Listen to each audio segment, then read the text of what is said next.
समय के बाद भारत और चीन के विशेष प्रतिनिधियों के बीच वार्ता हुई, जिससे दोनों देशों के संबंधों में सुधार के संकेत मिले हैं। इस वार्ता में भारत के राष्ट्रीय सुरक्षा सलाहकार अजीत डोभाल और चीन के विदेश मंत्री वांग यी शामिल हुए। यह बातचीत 2020 से चल रहे सीमा विवाद के बाद हुई है, जब दोनों देशों ने सैन्य टकराव को कम किया और कुछ क्षेत्रों में अपनी सेनाएं भी हटाई। चीन ने यह भी कहा है कि वह भारत के साथ ईमानदारी से अपने मतभेदों को सुलझाने के लिए तैयार है। इसके बावजूद यह सवाल अब भी उठ रहा है कि क्या चीन ने भारत के प्रति अपना नजरिया बदल लिया है। चीन के राष्ट्रपति शी जिनपिंग का सपना है कि वह एशिया में अपना दबदबा कायम करे।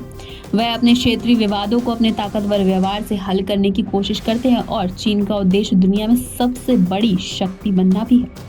चीन का भारत के साथ विवाद कई अन्य देशों से भी है और वह इन देशों पर अपनी शक्ति जताने की कोशिश करता रहता है। यह सोचने की बात है कि क्या वह अपनी इस रणनीति से हट सकता है, क्योंकि अमेरिका और अन्य देशों से बढ़ते संबंधों के कारण चीन का विरोध भी बढ़ रहा है। चीन चाहता है कि भारत और अन्य देशों को अपनी विदेशी नीति में बदलाव करना पड़े और उसकी श्रेष्ठता वाली स्थिति स्वीकार करनी पड़े। लेकिन भारत जैसे स्वतंत्र और महाशक्ति बनने की चाहत रखने वाले देश के लिए यह बिल्कुल भी मुमकिन नहीं है। भारत और चीन के बीच इस वार्ता का उद्देश्य सीमा विवाद पर बातचीत जारी रखना है, लेकिन यह बात साफ है कि चीन अपनी क्षेत्रीय दावों को छोड़ने के लिए तैयार नहीं है।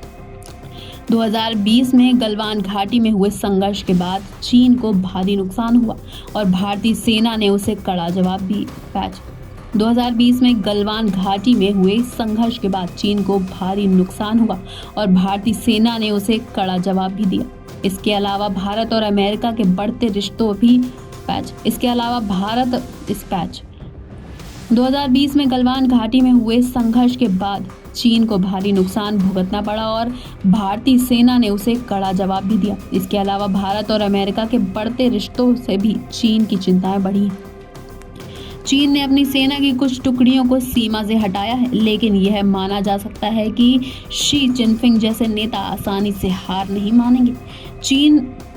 चीन हमेशा भारत को अपने दबदबे में लाने की कोशिश करेगा, खासकर तब जब वह यह देखेगा कि भारत अमेरिका के साथ मिलकर उसकी घेराबंदी कर रहा है। इसलिए भारत को चीन के साथ रिश्तों में सुधार की उम्मीद कम ही करनी चाहिए।